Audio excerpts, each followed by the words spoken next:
For the first time in several weeks, welcome back, dear listeners, to the Women of Wrestling podcast. I'm Stu Allen here alongside Lee Burton as always.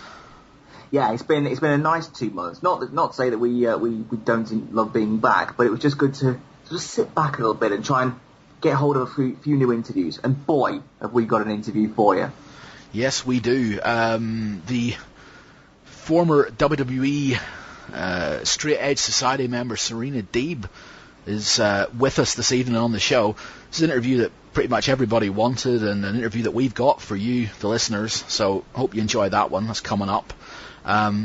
What else has been going on the last couple of months? Well, just after the last show we recorded, we went over to the States, and we were at the last Shimmer tapings. Yeah, they were a very good set of tapings. Really enjoyed that. Yeah, another 2-day 4-DVD set.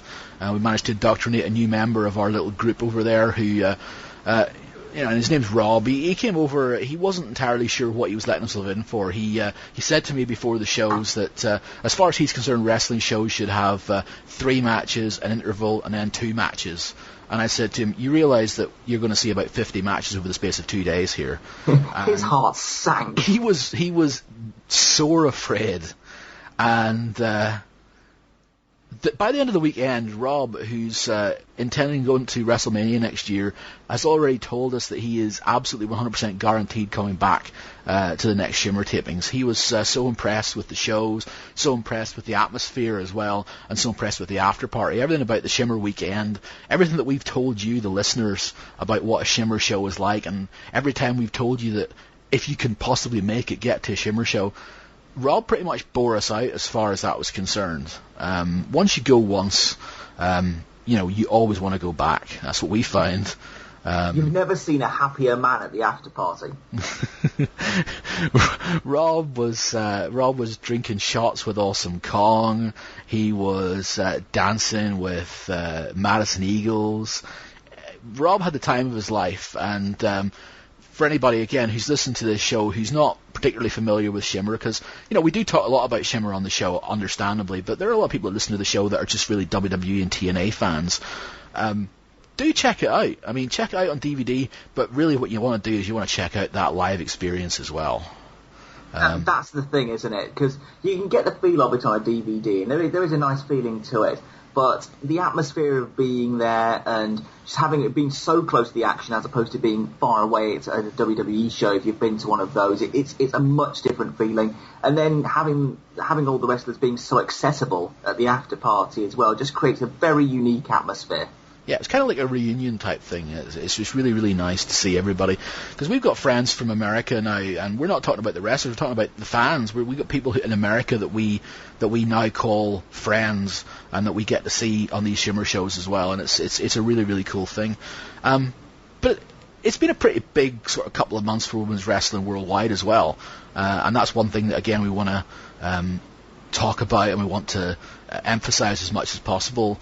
This past while we've got you here, Yeah, while we got you here, while you're waiting for the Shimmer, the Serena interview, we'll mention this as well. But this past weekend in Montreal, in Quebec, Femme Fatale run their 4th show, and managed to crown the first ever Femme Fatale champion, who was deservedly Lufisto. Yeah, beat Portia Perez in the final round of the tournament. Yes, indeed. There's the tournament that started at the Femme Fatale 3 DVD, which is out now. I received my copy of that today.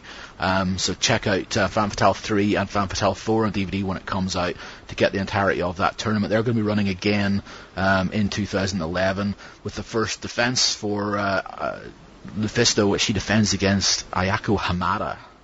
A match that was scheduled to take place on a previous Femme Fatale show, but because of weather and transportation issues, it didn't happen. But it will happen at Femme Fatale 5. Yes, absolutely. Is that Femme Fatale 5? It would be French after all. Femme Fatale 5, yes. So that's going to be coming to 3 years of French, everyone. We'll talk more about that coming up, but hopefully we'll have a guest on in the next few shows that can talk about this past Femme Fatale show as well. But what we can talk about is the last Pro Wrestling Eve show, which happened a couple of weeks ago in Sudbury at the Delphi Club, the original scene of the crime, and we got a heck of a show. We really, really did, and I think that's the thing about Pro Wrestling Eve, or especially Dan Reed shows, who's the promoter of Pro Wrestling Eve. You will always get an enjoyable show with a big finish to it. Yeah. The things that we've learned about Dan Reed shows over the years is, apart from the fact that you'll always go away satisfied, there's usually some sort of issues, or there's usually some sort of disasters. And that happens that day normally. And yeah, exactly. And Dan almost always pulls the fat out of the fire and produces a show that really can deserve to stand up against pretty much any other shows around the world. As far as this past Eve show is concerned, we had to deal with the pullout on the morning of the show by Aaron Angel, who suffered from stomach ulcers, having wrestled recently in a big tour of India. We also had the pullout of Gemma Palmer and Lisa Fury as well. Lisa Fury, who's cancelled her bookings for the rest of the year due to, believe it's a family issue. So we'll wish all the best for her as well, as far as that's concerned. But as far as the actual Eve show went, the first Eve show is now out in DVD under the sort of Star Wars-inspired title of A New Hope, Episode 4. This, therefore, was Episode 5, The Empire Strikes Back, and I do like to sort of use these little parallels, because obviously it's inspired Dan as well, but The Empire did strike back. It certainly did. If you're not sure about what happens in Pro Wrestling Eve, there are lots of different groups which are formed in gyms. So, for different areas of the country or different areas of Europe or whatever, people are affiliated to different gyms. And we had a new, would you call it a gym? Would you call it a faction set up? Yeah, I guess a faction is as good as any. Faction might be it. Yeah, we had the European Empire set up, with the Northern Shooters gym of Jenny Soden and April Davids. We had Shana from Portugal, who made her debut that weekend against Brittany Knight and had a great showing. And also Nikki Storm taking part, who also had a great showing on that show, all led by Jetta. Yeah, of all people, former guests on this show, Jetta, who... A retired Jetta. Yeah, who retired on the last Eve show. She didn't really wrestle on this show. She was the last participant in the 3-minute warning match and won the match. She didn't actually do anything to win it. But she's managed to find herself in the title tournament for Eve as well, which is going to be taking place next April. But as far as the show is concerned, I mean, we can't really sort of run down the whole show in detail now. You can see reviews online for that, or if you pick up the next issue of Fighting Spirit magazine, I've got a review in there of the live show as well. Nice plug. Thanks. Foley thumbs up. But as far as the show's concerned, the one match that we probably need to talk about was the Sweet Saraya versus Nikki Storm match. What a great match. Now, Nikki Storm's somebody that I've only ever seen live once before, but you've seen many, many, many times. Triple X Wrestling. I have history with Nikki Storm. She spat at me once. Just the once? Yeah, literally, she hopped up a loogie and tried to spit at me. Thankfully, because of my ninja reflexes, I ducked out of the way. But yeah, we had heat. And she had a match against Saraya. And what this match was, and it sort of occurred to me afterwards, was this was essentially the Eve equivalent of the Allison Danger versus Leva Bates match from Shimmer a few weeks prior, in that it was the veteran against the youngster continually kicking out of the veteran's moves and finding ways out of the veteran's submission attempts, the veteran becoming more and more shocked as the match went on as to how much of a fight this youngster was putting up. And although the youngster did lose to the veteran at the end, the veteran, in this case Saraya, talked about the fact that she's going to have been in the business 20 years this year, and she realises that she's much closer to the end of her career than she is to the start of it. But with people like Nikki Storm and Brittany Knight and the other young girls around, and with Pro Wrestling Eve around as well to help nurture that talent, she was pretty proud to be part of that match. And the best thing about it was, not only was it a really good match and everybody got into it, but Nikki seemed quite overcome as well at the end of it with the show of respect from Saraya. It was a really, really nice moment. Definitely was. All of that was for naught come the end of the main event when Nikki Storm revealed herself to be part of the evil European Empire. She was the Lando Calrissian of episode 5. She betrayed the good guys. That would mean something to me if I'd seen Star Wars. For those of you who have, I hope that's not lost on you.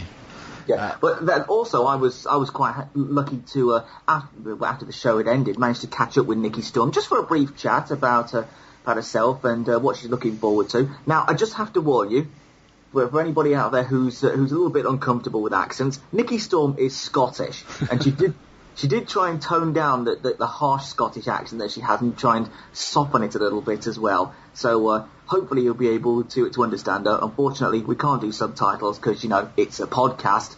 But hopefully you'll be able to catch it. And if not, you can just rewind it and listen to it again. So here's a few minutes I have with Nikki Storm after the Pro Wrestling Eve show. So we're sitting here after the second Pro Wrestling Eve show, Empire Strikes Back. I'm here with Nikki Storm.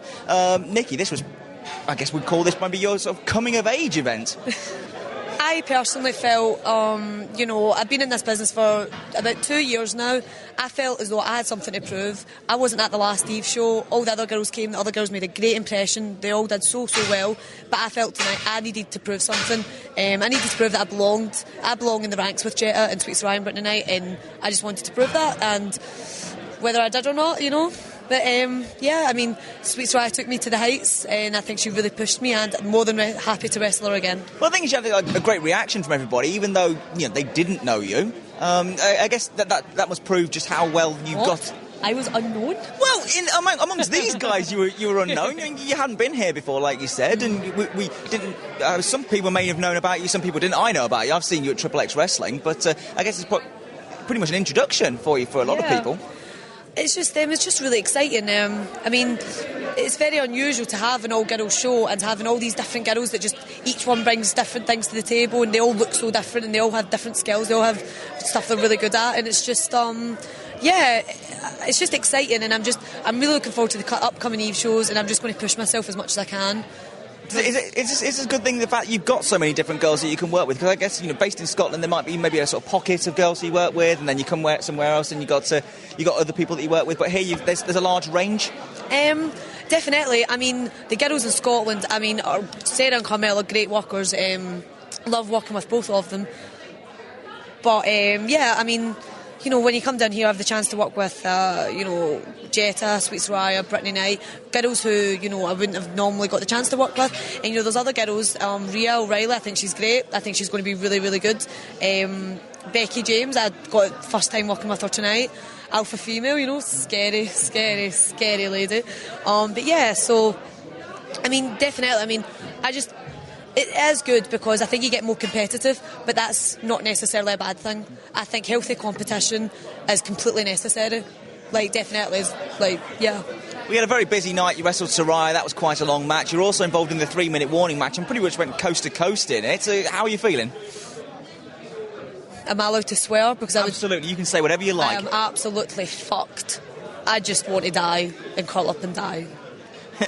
Quite a busy evening for you, and you were involved in the sort of major angle at the end with the European Empire, as it's now being called, sort of amalgamation between the Northern Shooters gym. You got Shana from Portugal, you got yourself as well. So how does that work out? Because I guess this means that you leave Team Storm and you set up the European Empire. I was never a part of Team Storm.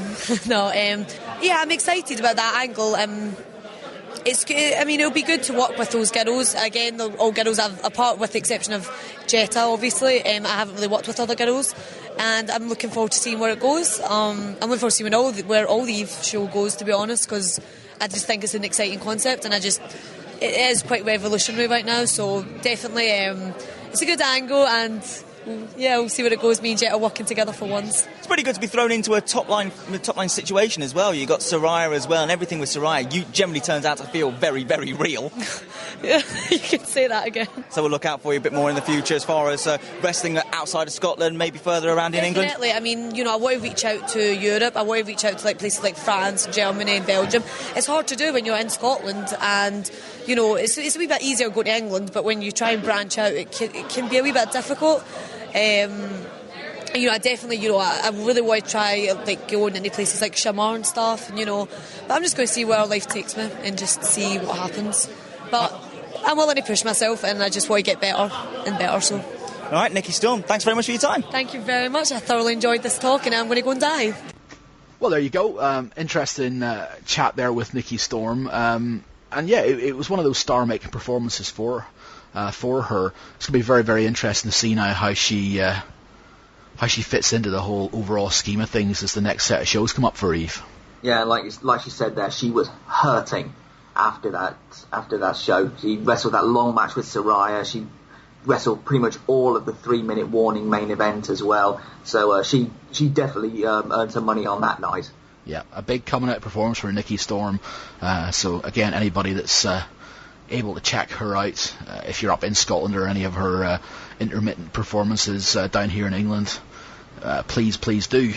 But no, I mean, big respect to everybody that was on the Eve show. It was a really, really fun show. Everything made sense, and it laid the foundation for the next year. And pretty much that's all we can ask for. And just so you also know, the second DVD of Pro Wrestling Eve, A New Hope final chapter, is still available to get from EveWrestling.com. It also has the final match between the Jezebel, Eden Black, and Jetta, which turned out to be Eden Black's final match, so that's definitely worth a pick-up. Yep, also got on there Jetta and Wesna against Team Blossom. Both of those matches from one of the Chick Fight shows in Ipswich, which to this point hasn't ever seen the light of day. So double whammy if you want to pick up that second part of the show. Team Blossom now part of OVW as well, which segues quite nicely into our sort of meat and potatoes part of the show. Yeah, absolutely. Serena Deeb, who started her career in OVW, been to the big dance and finds herself back on the indies now, and she's a very, very, very, very, very busy person.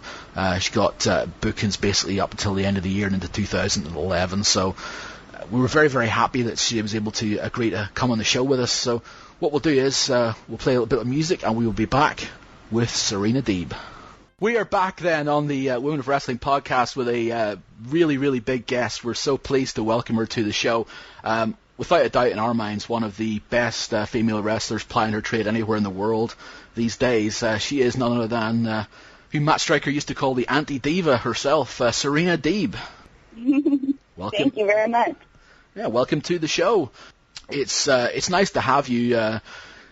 Certainly, circumstances for you have changed quite a lot over the last few months, and I think it's probably one of your first big interviews since then. So, thanks very much for coming on the show with us. Oh, thank you for having me. It was seems like quite a while ago now, but it was a couple of months since the last Shimmer show, and that's where you made your big return, and. That was one of those moments in wrestling where, as a fan, it was just a phenomenal situation. I'm going to ask you in a second what your reaction was like as somebody who was in the ring, but as somebody who was sitting ringside, when you made your return and you came out of the crowd and jumped in the ring behind Kelly Slater, there was this ripple went around the crowd, like this sort of like that went around everybody, and it was just one of those fantastic moments in professional wrestling for us. Tell us about what it was like for you to make that return to Shimmer. Well, I appreciate very much what you said. Returning to Shimmer was amazing for me. I got a big start in my wrestling career, especially in my independent career, with Shimmer, and so many great memories there, so many great matches. It's always a place that I will hold very dear to my heart. And just, there's no place that I would have liked to make my first appearance back to the indies for. It's a place that I really treasure. So it was a great feeling, and the reaction that I got was very, it was just very warm. It was nice. I don't think I've ever, in the times that we've been over there, ever heard a pop like it. I mean, League, do you? No, I guess as a fan, you go to many shows, and time goes on. You sometimes become quite sort of desensitized to these sort of things. But definitely when you came out, Serena, there was this real sort of visceral effect to the whole thing. It was a case of real proper emotion that you can't manufacture these days. In the ring, did you feel that? Did you feel like this feels good? This is a moment. Yes, absolutely. Yeah, I mean, it was definitely a moment in my career. Probably definitely one of the bigger moments of all my time in Shimmer, which was many years. So, yeah, it was unbelievable. And you got to share that moment with Kelly Skater as well. And I know you knew Kelly because you've been in Australia just a few months beforehand as well. It must have been pretty fun to be in there with her because she's such a good foil for you. Definitely. I think Skater is super entertaining and very, very talented, and she's just a wonderful talent. So it was really cool to share that moment with her. And then on the second show, on the second day of tapings, you managed to reacquaint yourself with Portia Perez as well. And Portia's someone that you have been up and down the roads with, as she did say in her promo as well. What have you made of the evolution of Portia Perez since you came back to the Indies? I think Portia's one of the best out there, one of the best going right now. I think that she has such a strong grasp on her character that she knows exactly who she is in the ring, and it translates. She's it's very apparent that she's very confident when she's in the ring, and all of that is really important to be like the total package talent, which I think Portia is. And she's, just turned 23 years old a couple days ago, so it's pretty amazing that she's where she's at her age. Yeah, absolutely. Potentially big things in the future for Portia. One thing I want to mention to you, and it's one of those things which, given that you've been in WWE for most of the last year and you hadn't really wrestled a lot, and I kind of forgotten how good these were, but one thing that I remember just remarking about how much I loved was your punches. You throw some of the best punches I've seen anywhere in wrestling. And I remember saying this to Dave Prazak. This is way before he even got signed to WWE, about how good your punches were. And his reply to me was, well, that's what happens when you train with Rip Rogers every day. Absolutely. And I wanted to sort of bring it back then. Shimmer was your big return to the Indies, but I want to take it back right to the beginning. Is Rip Rogers the guy that you would credit most with creating you as a performer?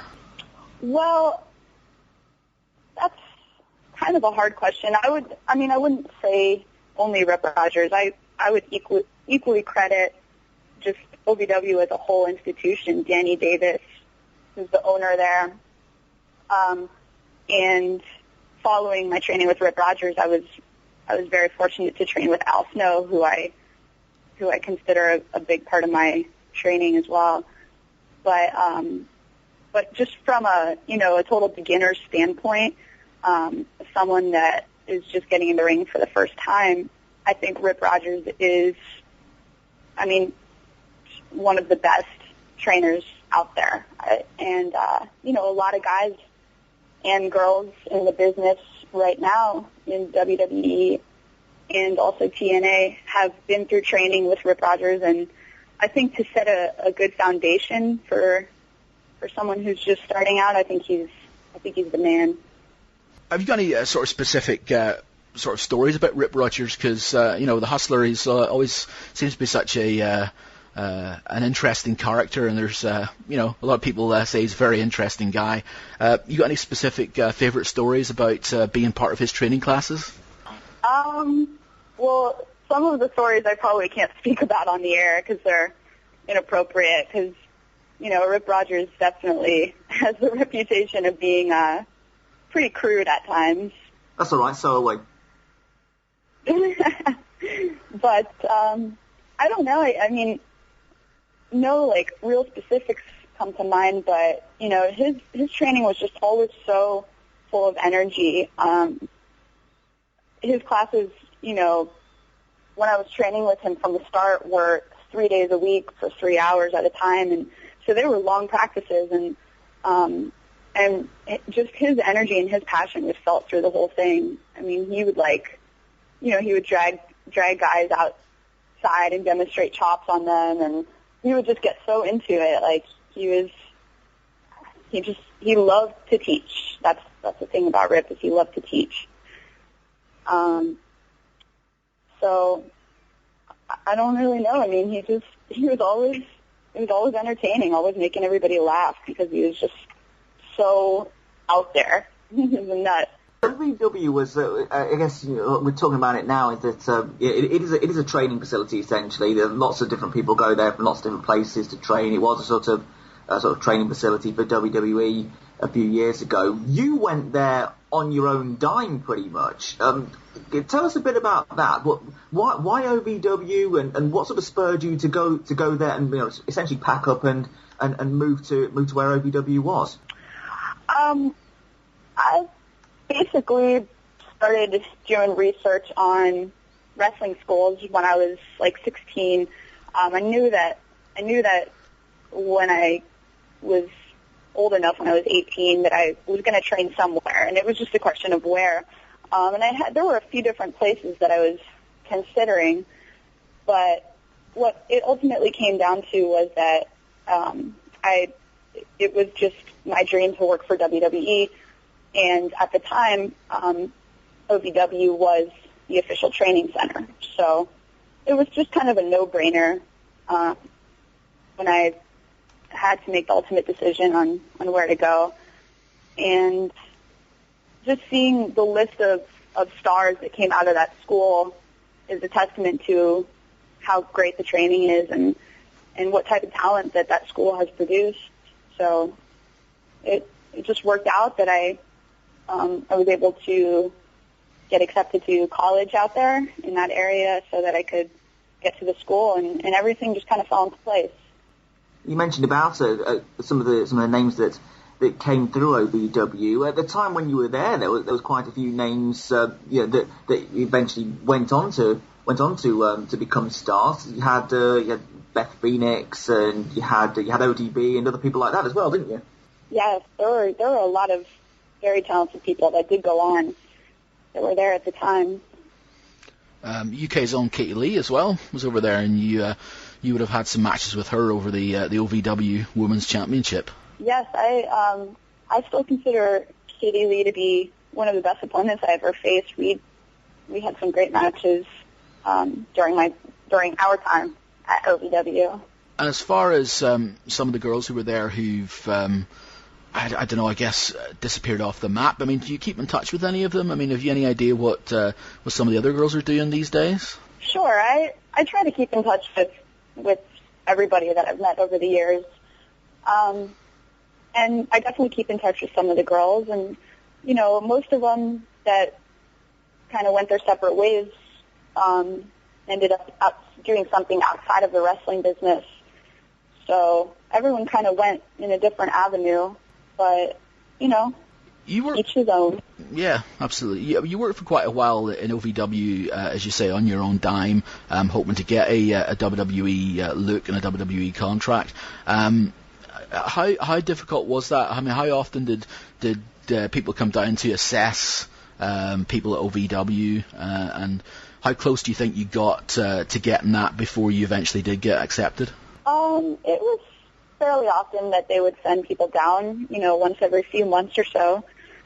The difficult part was just being non-contracted talent, and the fact that there were so many contracted talent there at the time that, it was a little bit difficult for the company to come down and focus their attention on someone in my position. But there were a few tryouts over the years that I had that I felt went well, but at the end of the day, I think that timing worked out perfectly for me, and it took a little while, but I'm grateful for that because the journey that I had along the way was just remarkable. And one thing that I'm very happy that I got to do before I ever signed with WWE was go tour in Europe for 3 weeks, because that was definitely one of the best experiences of my career, and I was grateful to have had that before going to a major company. Yeah, you wrestled all over France as well. Funny enough, I noticed you were at one point the NWA France Women's Champion. That's right. The strange things you learn when you do research for one of these shows. You mentioned an interesting point there about you being a non-contracted talent in OVW as compared to the contracted talent.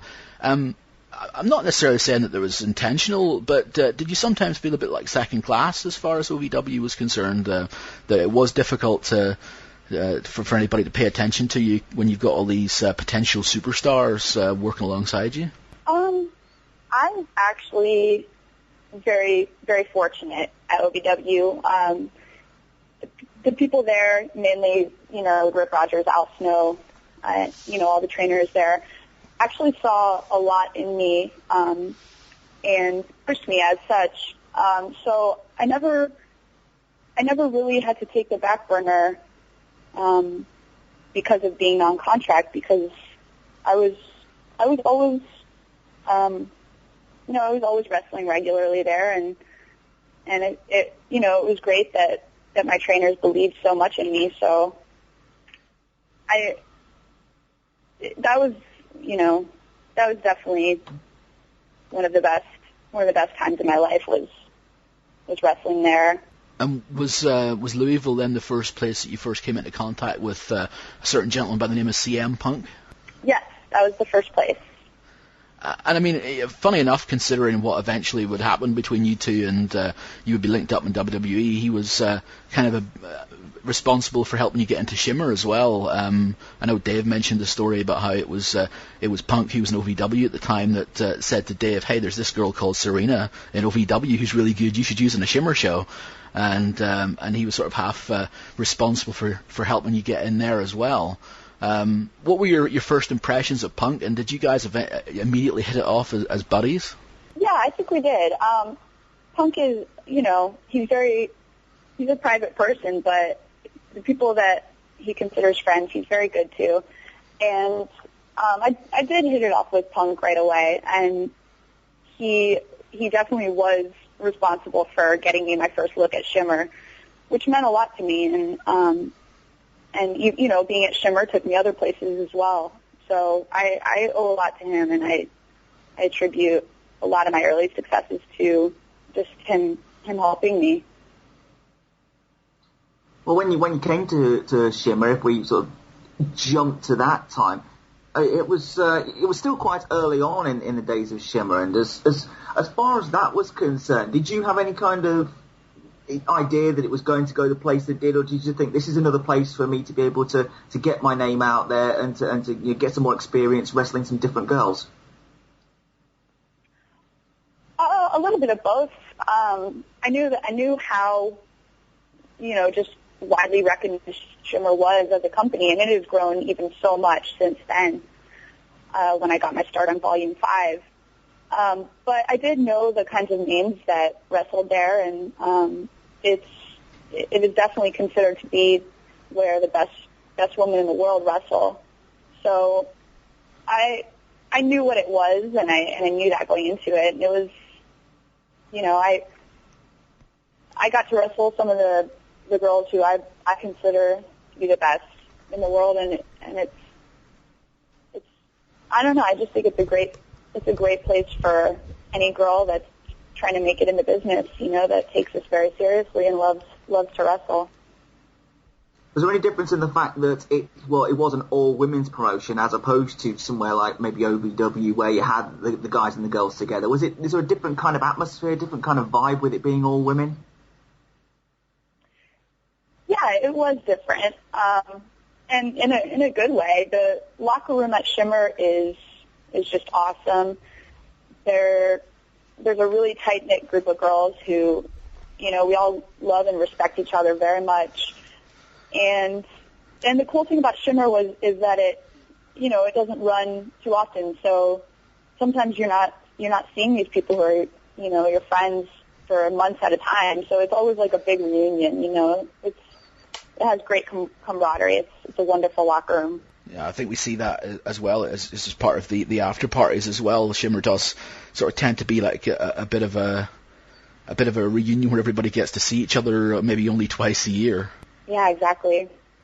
As far as the Shimmer title tournament was concerned, because you sort of started to move up the card a little bit, and you were at one point scheduled to be part of the Shimmer title tournament. on the way to the show, you had a big car crash that kept you at the tournament. Tell us what happened. At the time, I was always driving up to Chicago from Louisville, which is roughly a 5-hour drive. And I knew the drive pretty well at that point, but I was driving along. I was about 30 minutes outside of Chicago, so I was getting pretty close, and I had a tire blowout, and at the time I was driving a big SUV, and my tire blew out, and car lost control, and I crashed into, it was a pretty crazy car crash. I crashed into the barricade, and then basically it ping-ponged me to the other side and, crashed into the other side. So it was crazy. My car was totaled, and so I had to make it to the title tournament late, which I was so bummed about because, I had to get taken out of the tournament. But you were completely unhurt by this crash as well. You were like some sort of Terminator. I was very lucky. I mean, yeah, I came out unscathed, and I don't know how it happened, but it did. Awesome. And from then you sort of then at that point became sort of part of your pursuit towards the Shimmer tournament, or the Shimmer Championship, I should say, and you start to take more of a sort of a main event or semi-main event role on the shows. By this point, I mean, you'd still only been wrestling for probably only 2-3 years. How confident were you in your skills at this point? I mean, how happy were you to be at that position? I was ecstatic to be in that position because when I first came to wrestle at Shimmer, I was intimidated, to say the least, by the talent there, because it was just, I was very new, and I hadn't really even seen that style with a lot of women's wrestlers before. So it was, I looked to the main eventers when I was new there and aspired to be like that. So when I finally got to that spot, it was a huge, a huge thing for my career and a huge thing for my confidence. And also at the time I was wrestling probably 6 or 7 days a week, with my training and with all the shows that I was doing. So I was definitely at a peak in my confidence at that time. You mentioned about the style there and the difference in style. Tell us a bit about the difference in style compared to your training to how things were when you came to Shimmer. The training that I had at OVW was very old school, which is a beautiful thing. That's still to this day my favorite type of wrestling. But when I went to Shimmer, a lot of those girls incorporate the Japanese style, like the hard-hitting and real technical style that you would see kind of out of, like, the Japanese women's wrestlers. And also, there were a couple, when I first got there were a couple, girls that did the lucha style and did the high-flying stuff. So it was really different to go and see just the different matches that these girls would have. And I mean that wrestling style-wise and also just psychology-wise, everybody wrestles so differently, so it's really cool. It sounds like you're a bit of a sponge there, sort of picking up lots of different pieces of information from lots of different people. Yeah, that's exactly what it is. I think probably the matches that you first really, well, not so first, but the matches that really cemented you as a main eventer in Shimmer were probably your series against Sarah Del Rey. Would you agree with that? Yeah, I would definitely agree with that.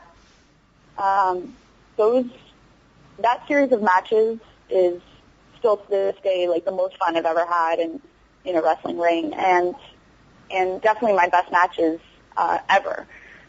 And so I mean that I would consider that definitely what gave me that jolt forward towards the main event in that company. And by the time you finally managed to get your big title shot at Mischief for the championship, I think I've got my timing right when I say that you'd already been signed up to your WWE developmental contract by that time, so you never actually would have had the chance to have a title reign. Well, it actually, timing-wise, I didn't receive my developmental contract until a few weeks after that match. Oh, okay. So at that point, I was not contracted yet. But that match was super fun as well. Mistress is another wrestler who is so different. Her style is so different. She does a lot of submissions, and she's just very, very technical. So I had a lot of fun in that match too. And if it hadn't been for getting that developmental contract a few weeks later, I think Mischief and I could have definitely gone on to have some even better matches. So tell us about then the fact that you did get your developmental contract. What happened? You had another tryout, and this time the timing was right, and you were what they were looking for. Would it be as simple as that? Yeah. Well, I had the opportunity to go to Raw and SmackDown tapings that were in the Louisville area at the time, and I had my tryout match was actually with Katie Lee, and it was, I mean, from what I remember, it was a really good match. And that was the day that really got me noticed. So I guess it was just the right place, right time, and that's how it happened. What sort of difference did it make having a tryout match with Katie Lee? You know, someone who you wrestled before, someone who you knew well, someone who had an idea how you could wrestle with them. Did that help just sort of maybe put you a little bit more at ease? Yes, it definitely did. Like I had mentioned wrestling Katie before, I always felt that we had good chemistry and did good stuff in the ring. So it was awesome to be able to wrestle her in my tryout match, and it definitely made it easier, the fact that we knew each other and we knew what we could do together. And what was the pitch then whenever they signed you up to your developmental deal? What did they say to you? Because I'm always really interested to know when people get signed up. Are you given any idea about what they have in mind for you? Did they just say, okay, we're going to stick you in developmental until we've got an idea, or did they say, okay, you know, we're going to bring you up in however many months or anything like that? Did you have any idea before you went down to Florida what your future was going to hold? I really didn't. They have different ideas for everybody that they hire. But when I went down there, I really didn't have any idea how long it was going to be or when I would get an opportunity or anything like that. And what about your first meeting with Vince? He's a guy who completely fascinates me as a person. He just seems like such a larger-than-life person. When you met him for the first time, what did he say to you, or what did you say to him? Well, he definitely is larger than life.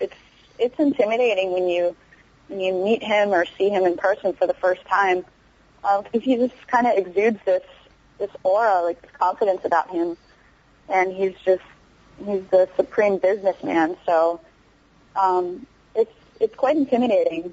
But the first day that I actually met him was the same day that I debuted and shaved my head. So our meeting was really great because it was a mutual, thanking him for the opportunity and thanking me for doing it. So that was a cool thing.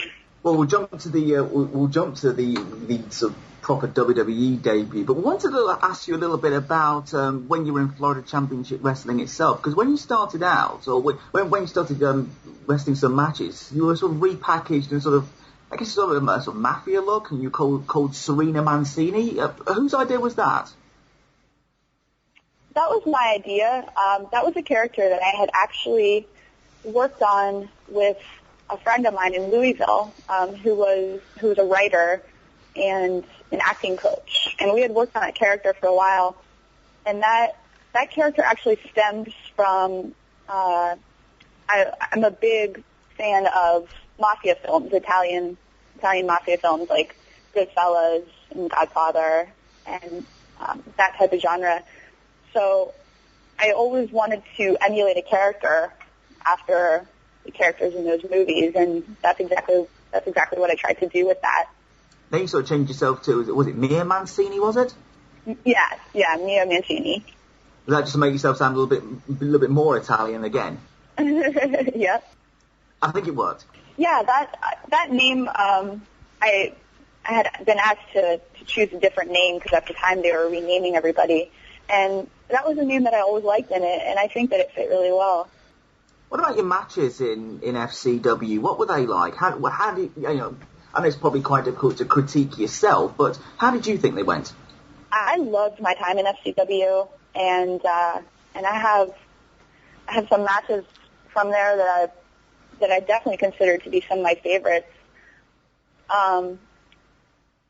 There are a lot of really talented girls that they had down there at the time, and we're seeing a lot of them kind of surface now with the NXT season 3. And a lot of those girls are very, very, very talented and have a lot of potential. So I had some good talent to work with when I got down there. And I was also blessed to be able to wrestle Natalya and Gail Kim when I was down there. And that was a great experience for me because they, were on TV at the time, and both wrestlers that I consider to be phenomenal, and two individuals that I always wanted to wrestle with. So definitely enjoyed my time at FCW a lot. And you were working heel there as well, which is a departure for people who may have only seen you wrestling in Shimmer, for instance, where you are the one of the most beloved women in the promotion, and then you're down in FCW, and it's completely the other side of it. Sure. Was it difficult working on the other side of the fence, essentially? It was different. It was definitely different than what I had done in my career at that point, because I had basically been a babyface my whole career. So I was really comfortable with being a babyface. But the good thing about working one side for a long time is that you learn what to look for on the other side. And I think wrestling one side will make you even better at wrestling the other side. So when I finally got to start working heel, when I got to FCW, it was really refreshing for me because it was such a change, but it was also something that I wanted to tackle and I wanted to master after being a babyface for so long. Just compare and contrast the OVW and FCW setups, if you can.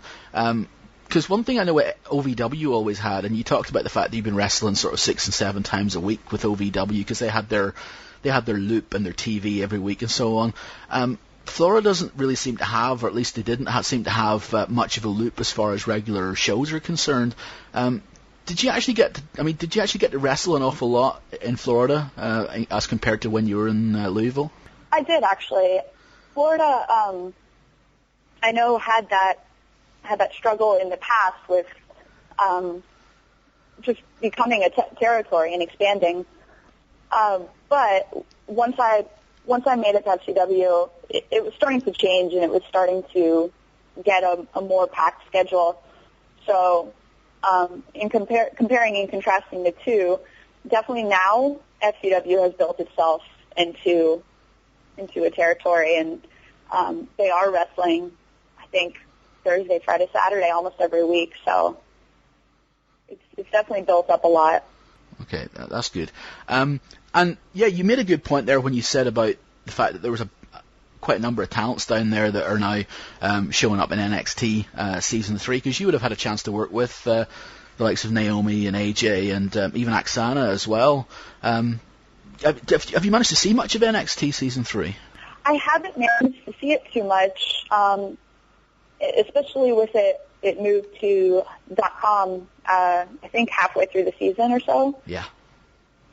So I haven't managed to catch any of that, but I would have liked to, but it just didn't work out. Did you see any of it when it was on Sci-Fi at all? I mean, have you any idea about the sort of setup that they've got there with some sort of matches and then challenges and various things like that? Yeah, I did catch a little bit of it and heard about it while it was on Sci-Fi.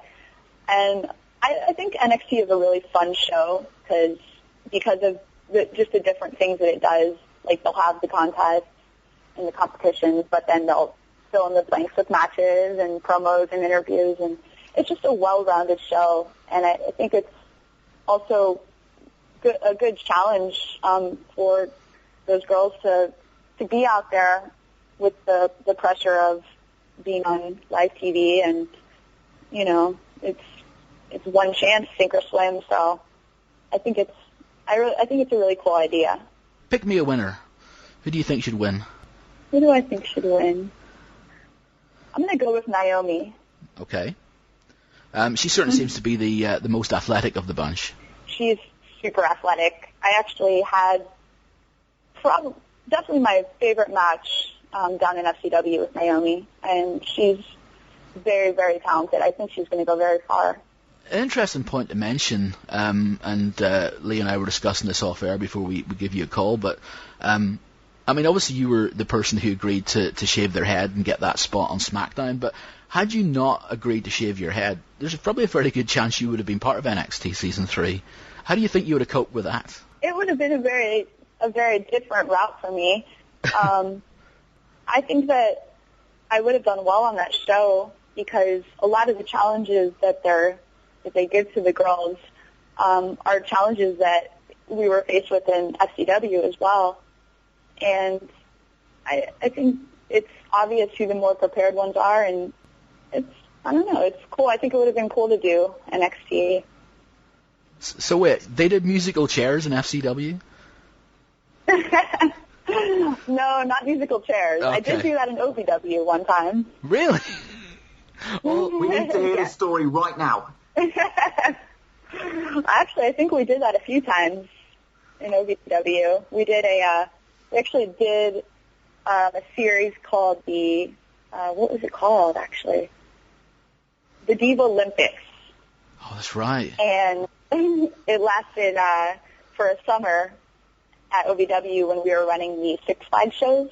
Mm-hmm. And so every week we just had a different challenge. Like, we did jousting, and there was one, like, with a moon bounce where we got to, wrestle each other in the moon bounce, and just a lot of fun challenges that summer. And I think musical chairs was part of that. My goodness. Wow, well, you may have been very well prepared for NXT Season 3 then, had you not had the foresight to do the head shaving. I suppose that's kind of the next question then, and that's as far as the whole head shaving thing goes. The story that went around at the time was that they wanted a girl to have her head shaved, and they asked all the girls in developmental, and you were the only one who said yes. Is that an accurate story? I've been asked about that story a couple times. I don't really know the truth to that, to be honest with you. All I know is my side of, my one side of it. So I don't really know if they approached any of the other girls about that or not. But when I was approached, it took a little bit of deliberating, but I was pretty quick to say yes to it. So how did they sort of pitch it towards you? What did they say? Basically just, would you be willing to do it? And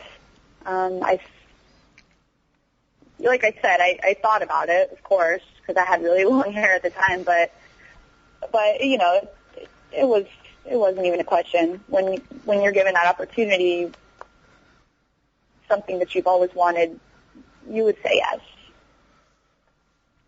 I think it fits into what we sort of know about you. You've never made it any secret that you wanted to be part of WWE, and I guess this was a really good opportunity to be able to do that and get involved in quite a major storyline at the time. So I guess for you, there would have been that deliberation about, okay, it's my hair, and then you probably would have thought, okay, it's just hair.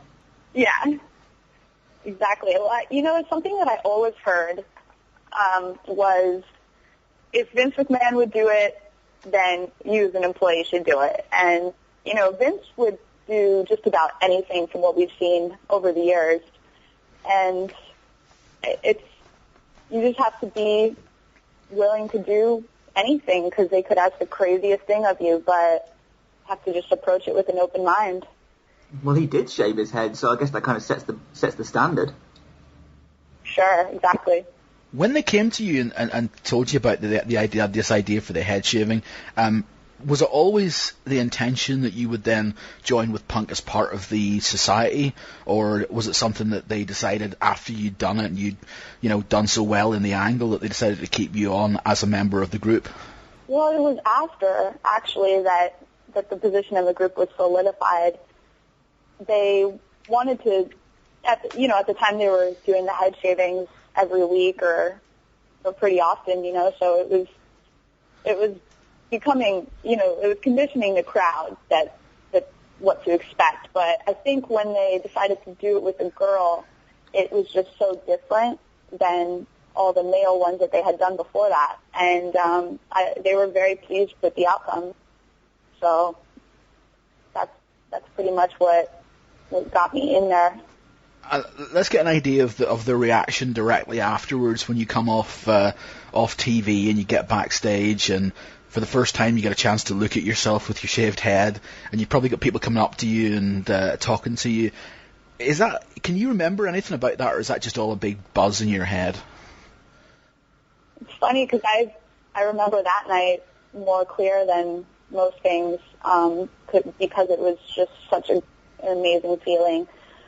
When I did get to the back after that segment, I was basically flooded with people. Just everyone was kind of in my face and wanted to hug me and everything like that. And I was trying, in the midst of all this madness, I was trying to make it to the makeup chair to finish shaving my head, because I had spots of hair on my head.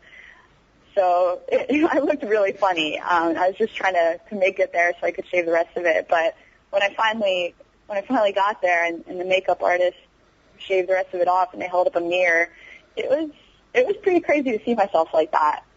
I was a little shocked, but... Did you breathe a sigh of relief that you were able to basically carry that off?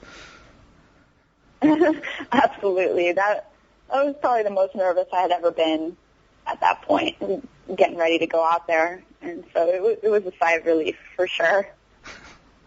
As someone who's shaved their head on a regular basis for the last 10 years, I know that you get told you don't really know what the shape of your skull is going to look like until you shave your head. And when it gets to that point, if it doesn't look good, it's too late. But I think it kind of lends itself to you, because you do really suit the bald look. Thank you. I mean, was that something that sort of worked in your head? That you thought, oh my God, what if it doesn't look any good? That was definitely a thought in my head. I mean, the couple days leading up to it, I had a million different thoughts, and that was one of the main ones, was just, what am I going to look like? Because, like you said, you don't know what someone's going to look like, especially when I had long hair my whole career to that point, my whole life, It does make it a bit easier when you wake up in the morning and you have to sort yourself out, though. It definitely makes it easier, much easier. So how long after that angle then was it sort of solidified then that, okay, we're actually going to bring you back as a regular member of the group? It was as of that first night that I was told that. And the feeling at the time was relief, I would imagine? The feeling at the time was just surreal. It was like, I never thought that my spot on TV would be getting my head shaved, That was something in my wildest imagination I never would have thought of. So it was many different feelings, but just how crazy it was and how good it was at the same time. And team back up with Punk again? Yeah, exactly. That was cool. Did that make it a lot more comfortable in the fact that you were, making your sort of TV debut on WWE, and it was next to somebody who was a friend of yours? Yeah, it made me a lot more comfortable knowing that I was going to be out there with him. And I mean, he did a great job of making sure that I was taken care of and just got the part down and everything like that night. So I was, like I said, I was really nervous when I ran out there, but once I was in the ring with him, it was a lot easier. You said that you met Vince before you had the head shaven, so it must have been before the start of the show. You mentioned a little bit that you thanked each other.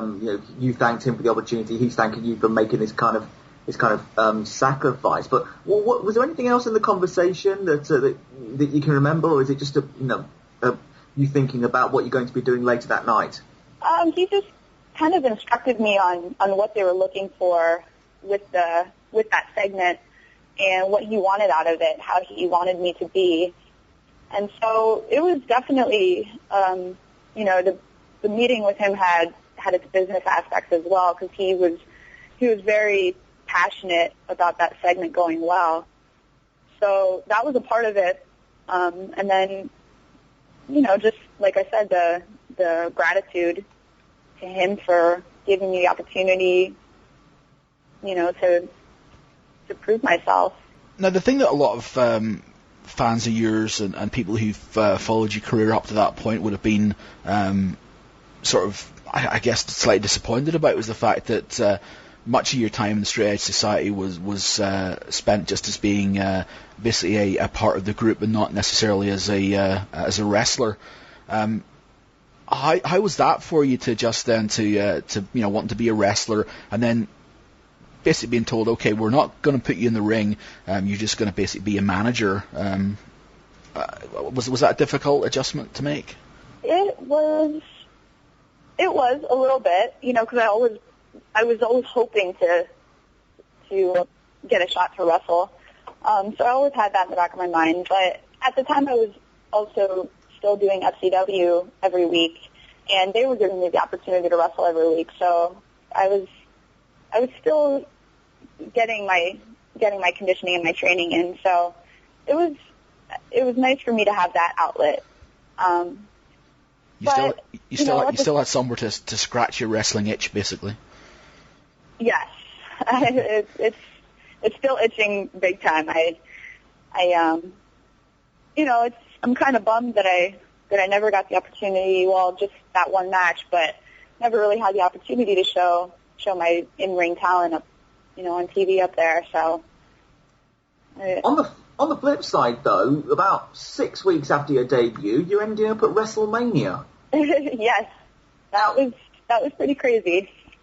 Well, I was going to ask about it. What do you remember from that night? Because we hear people say, that on the official side of things, they say that WrestleMania is a big show and it's a grand stage and it's where people try and go a little bit further. But then you hear other people say that they treat it just the same as any other show. Go out there and do their best. Was there any kind of different feeling from, for example, maybe the SmackDown that you debuted on to WrestleMania? What were there any differences?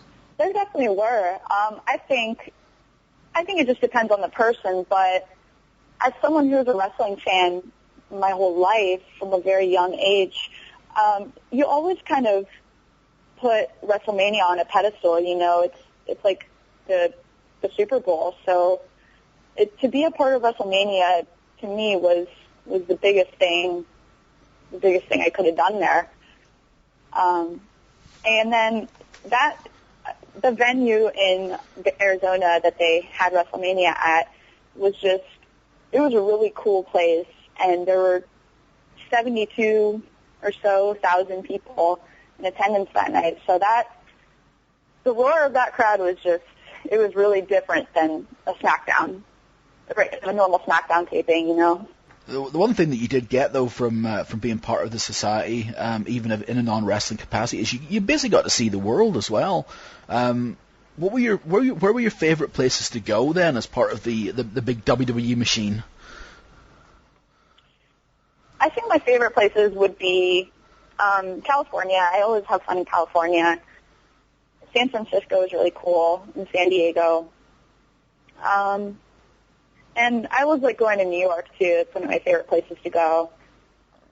But overseas was probably the coolest, going to Mexico and going to Europe and Australia. That was probably the coolest, just because, when you go abroad, it's so different. The lifestyles of people is so different. So it's really cool to travel to other countries and see that. You got to wrestle in Australia, didn't you? I did, yes. I wrestled 2 matches in Australia. And then you also spent some time in Melbourne with Kelly Skater, which, quite frankly, I'm surprised you got out alive. I almost didn't, but yes, she took me sightseeing around Melbourne and showed me a lot of cool areas there, so that was cool. Yeah. I went to Melbourne last year. Did she take you to the Eureka Tower? No, we didn't. I didn't actually have too much time when I was over there. I just had a couple hours, so. Oh, that's a pity. Really big building in the centre of Melbourne. Lots of fun, but yeah, I guess we always have. You always see on these shoot interviews where people are asking if people have any good Kerry Von Erich stories. But quite frankly, we need to start a new tradition here on the Women of Wrestling podcast. So, do you have any good rape tank stories? Any good rape tank stories? Let me think about that one. One of them might involve alcohol, perhaps. I don't know that one. Any story involving Kelly Skater involves alcohol. We're pretty sure of it. Yeah, Skater can definitely party. Australians can party. It's instinct. They're bred for drinking, much like the Irish. What they don't realise is there's 3 taps in Australia. You have a hot tap, a cold tap, and a beer tap. That's true. She'll tell you. Even in the sticks where Skater lives, she'll have a beer tap. Yes, she will. So we're skipping off the subject slightly. Stu, bring it back to order. Bring it back to order. Well, I'm not sure where we can go from this. Let's just bring it back to what we were talking about, and that's being part of the Straight Edge Society. Did Creative ever come to you with any ideas, or did you ever go to Creative with any ideas to get you in the ring whilst you were in WWE? It was discussed for a little while before it actually happened. And I knew, some of the members of Creative are fans of independent wrestling also. So a few of them actually knew, like, my wrestling background and everything that I had done. So they were definitely eager to get me in the ring. But, again, it was just a timing thing, like, it just, there wasn't much room for it at the time, I guess. But ultimately they made room for me. Yeah, I mean, you talked about how when you came into WWE, it happened to be a case of right place, right time for everything. And I suppose on the way out of WWE, it was wrong place, wrong time, because your one televised match happened after you'd already been released, and that was it you and Gallows against Kelly and Big Show? Yes, that was it. And at the time when you had that match, did you have any idea that anything was in the air as far as this being your last match? No, I didn't. Any idea. So, I mean, again, I hope you don't mind if we ask this, but I mean, how did you feel then when that news came through? I mean, when you were told that, what were you told? And I mean, do you want to talk about any of that? I don't know. It was definitely, it was hard. It was hard news to get, especially because I had just started wrestling and I was really optimistic about that. So I was definitely bummed out that I couldn't have done more there. Mm-hmm. But I suppose the positive thing about it is you do have this opportunity to go back now and hit the independents again and scratch that wrestling itch, and I assume there's nothing ever closed as far as doors are concerned. Yeah, I mean, WWE is a company that they always give people a second chance, and they're really good about that. So, we'll see what the future holds. But like you said, right now I'm focusing on myself and wrestling again and having fun and just, traveling the world.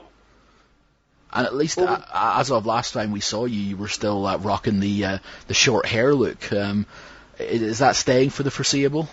Well, it's staying just because it grows pretty slow. But I actually have plans to grow it back out and see what kind of cool hairstyles I can do with it, and different things I can do with it.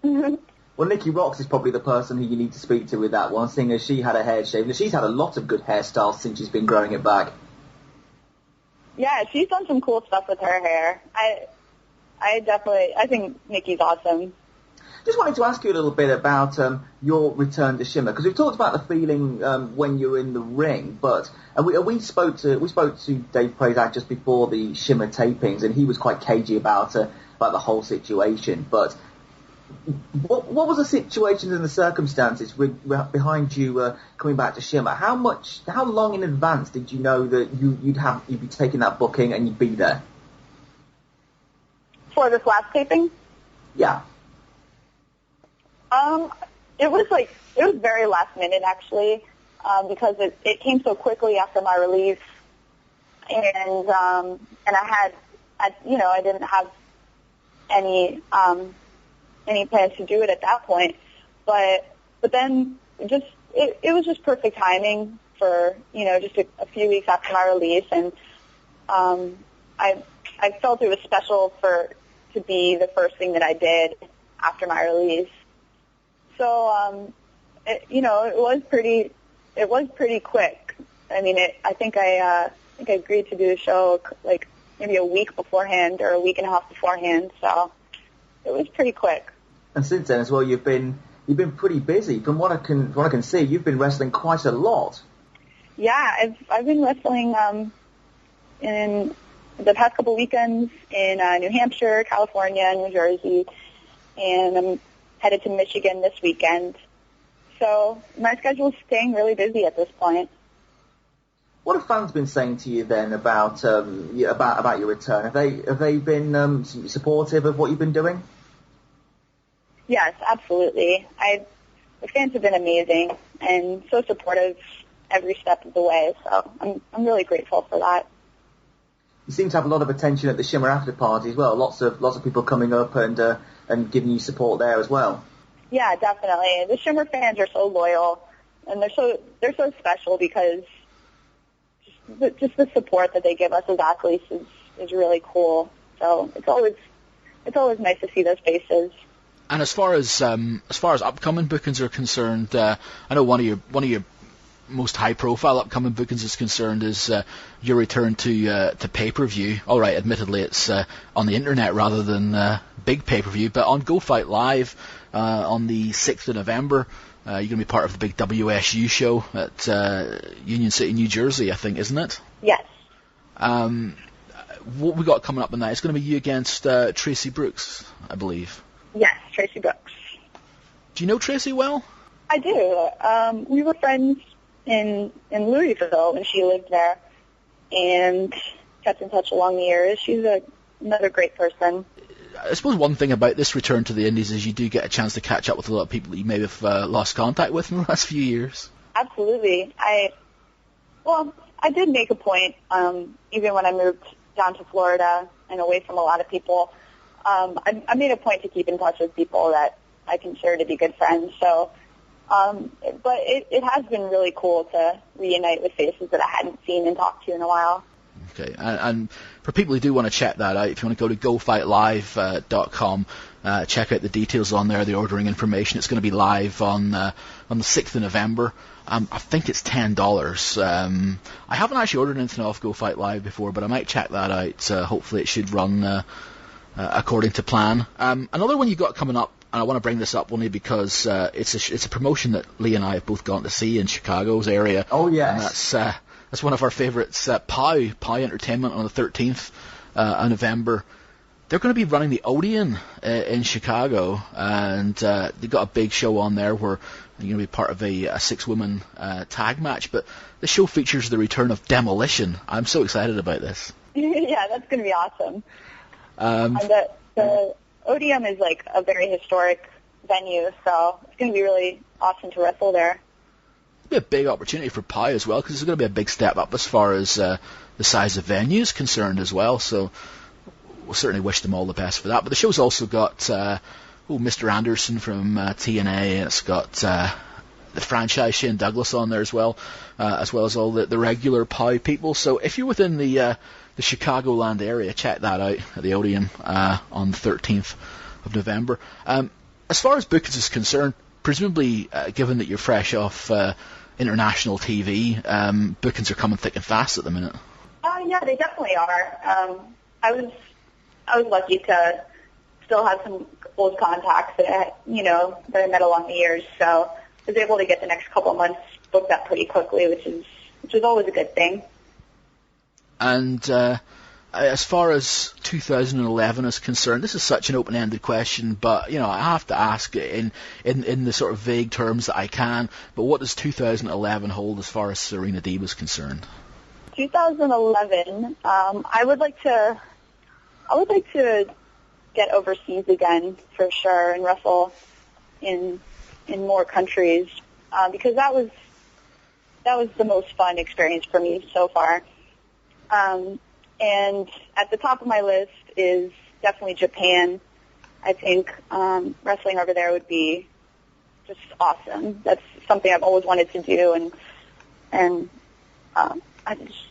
it would be a huge accomplishment for me. So that's my first thing, and I think it would be really cool to go back to Europe and go to Australia, go to Mexico. There's a lot that I want to do, so I will definitely continue to pursue all of those.